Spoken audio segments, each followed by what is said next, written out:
Hi, welcome back. This chunk lecture is part of the MKT360 Internet and Social Media course. In this video, we'll be looking at the principles of analytics. The principle of analytics is important for us to better understand how we could measure and refine our integrated digital marketing strategy. It sets the foundation for all our discussion on performance metrics that we will discuss in the study guide. First things first, you may ask, so is this a stats lecture? Are we going through the types of probability distributions? Luckily for you, the answer is no. This video on principle of analytics is focused on the mindset and assumptions that underlie the performance metrics we choose to focus on, as well as the data we choose to collect and analyze. So it is more about mindset than maths. So in this video, we are going to focus on three key principles of analytics. They are 1. Principle of long tail, 2. Principle of actions and impressions, and 3. Principle of branding. So what's so important about these principles? One of the key problems of advertising that began from the very beginning is described in the quote given above. This quote comes from John Wanamaker, who was a US businessman from Philadelphia who lived between the late 19th century and early 20th century. He was quite a successful trader with stores in New York and Philadelphia. And in fact, he is one of the pioneers in advertising and marketing and was known to write his own ad copy. Well, he used to buy advertisements in his local newspapers to advertise about his stores. He was quoted as saying that, "I know half of the money I spend on advertising is wasted, but I can never find out which half." Today, the situation has not changed. According to some estimates, half of the $424 billion spent on advertising was wasted because no audience or the wrong audience was reached by an ad. As such, marketeers have always been in search of this missing half, trying to reduce as much of their ad spend wastage as possible. In a sense, this is the focus of principle number 1, the principle of long tail. Traditionally, most advertising, be it broadcast TV or even newspaper and magazine ads, they act like an atomic bomb. In other words, you shoot at an area and it blasts the entire city. Whether you reach the audience or not, well, that's unknown to you. This is where the missing half problem occurs. As technology advances and enter into the cable TV age, we now have a slightly more precise weapon. In other words, we could focus in on more specific demographics. So cable channels like football channels will allow us to target on 25 to 45-year-olds, football crazy adult males. So in that sense, this effect is like a mortar hit on the village. Not very precise, but still much better than broadcast TV or newspapers. In today's digital age, with internet advertising, we have entered into a whole new era where advertisers have very accurate tools to reach very specific audiences. Some smart marketeers likened it to spears and arrows, which the audience themselves take and pierce into themselves. In other words, we have at our disposal highly precise marketing and advertising tools that enable us to reach the audience that we are actually looking for. So, the implications of this is as shown in the slide. In the broadcast era, or in Wanamaker's case, brands and organizations had to choose what they would advertise.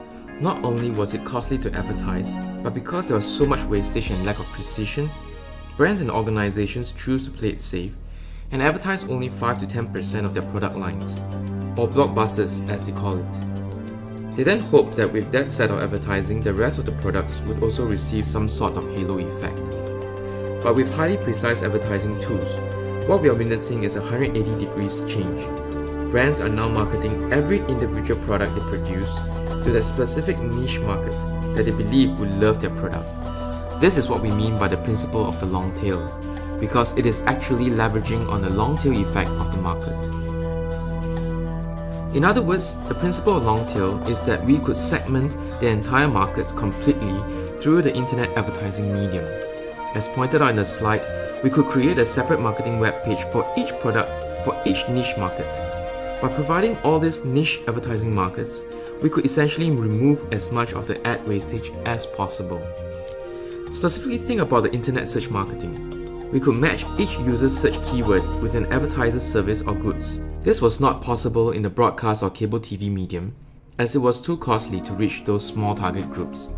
Moreover, with pay-for-performance marketing model, advertisers only pay when a user click on their ad, so technically we could say that most, if not all of the ad dollar waste has been eliminated.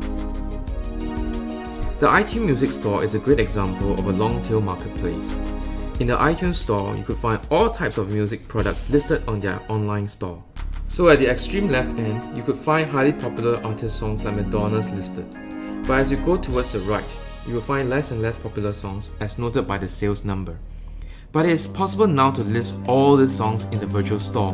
This was something that we couldn't do in a physical music store. The same thing could be said for Amazon's online store or Taobao's online store. Because of the principle of long tail, our analytics approach therefore has to be very focused on segmentation. In this case, if we use Google Analytics as our main analytics platform, we will need to focus on customer segmentation by their profiles. This profile will be based on socio-economic and demographic criteria. We could also further break it down by customer interests, personality, lifestyles, physical geographical location, or even their online behavior, for example, their purchase behavior. Now with principle 1 done, we turn to principle number 2. In actual fact, both principles 2 and 3 focus on internet advertising. In principle 2, we are looking at the issue of impressions versus actions. If you remember the CPM model, it has been the most dominant model for internet advertising. However, in the early days, there were many cases of click fraud. Click fraud refers to the situation where a person or an automated computer program imitates a legitimate user clicking on an ad for the purpose of generating a charge per click without having actual interest in the target of the ad. As such, many advertisers became jaded with internet advertising since it was not giving the promised benefits. When Bill Gross came along and introduced his pay-for-performance model, that started to turn advertisers back. In his case, he was promoting the pay-per-click model. In fact, this model has expanded beyond just clicking on a web link. Today, internet advertising has been promoting various types of pay-per-action or cost-per-action models.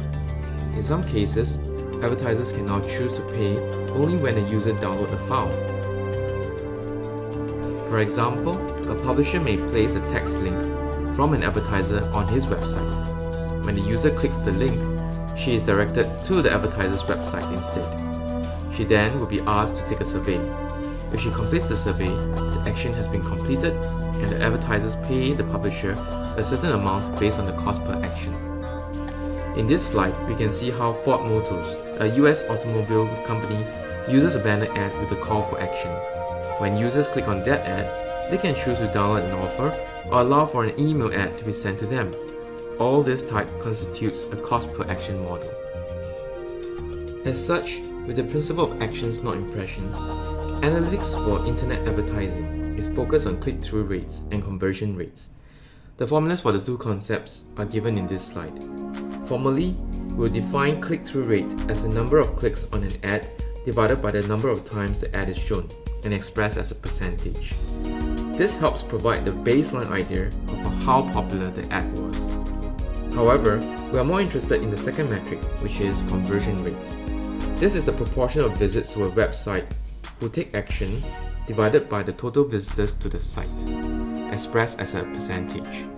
This conversion rate provides us the metric to measure various actions that our ad campaigns are designed to achieve. Thus, goal achievements could be survey filled, coupon downloads, or sales. Again, these metrics are also provided in most advertising analytics software like Google Analytics. In this case, we are tracking sales transactions and other conversion rates. Google Analytics can also track when the conversions take place and the different websites that led to the particular conversion. This also helps advertisers refine their website designs and message content.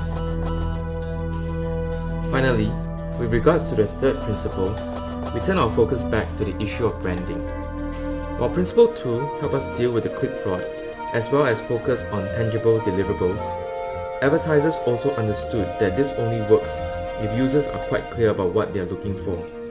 As stated in the slide, we need also to have something that complements action-based advertising, since we need to also reach out to potential customers who are still looking and searching. Furthermore, an entire class of products, which is the luxury goods, don't lend well to action-based advertising.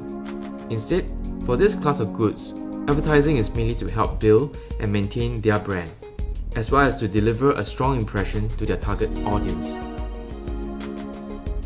However, we are mindful of the pitfalls of the early banner ads and issues of click fraud. As such, branding on the internet has shifted to focus on premium display advertising. As you can see later in the short clip, the industry has moved to newer ad formats and highly creative execution in order to achieve the goal of branding for advertisers.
So in terms of placement, advertisers are looking at premium websites that provide a degree of control of where they can place their ads.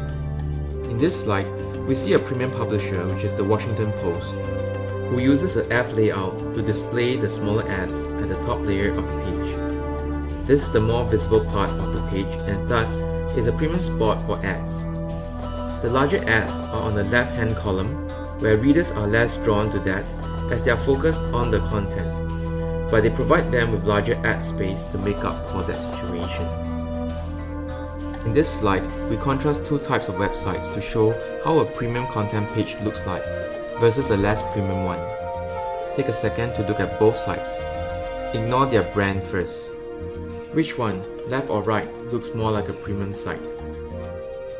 If you said right, you will be right. In this case, the left website, regardless of the quality of the content, has ads of differing sizes spread out across both ends of its web page. The ads are also of varying quality, whereas the web page on the right clearly demarcates its content from ads and provide a clean interface to display advertisements. As such, from the third principle of branding, analytics in web advertising is also not just about the basic web visits. In fact, for advertisers whose goal is to build brands, there are too many metrics but too few that they can actually use. Thus, for branding, marketers are more interested in brand awareness as measured by how favorable the brand is to the audience, or how likely the audience is to recommend the brand to another person. This thus complements the principal two's focus on actions and sales. In conclusion, from this video, we attempted to look at the underlying assumptions and focus of internet advertising metrics. Our goal was to show that analytics is more than just numbers or data. Rather, internet advertising metrics are based on new digital principles that has evolved with the digital platform. We covered three key principles that drive how and what we use in our analytics. First, the principle of long tail, which has shifted our focus on very specific segmentation. Second, the principle of actions has highlighted the need for actions-related metrics. And finally, the principle of branding helps to balance our perspective by looking beyond just actions, but also at the level of awareness, favorability, and recommendations among our target audience. With that, we conclude our study on the principle of analytics. Till the next time, goodbye.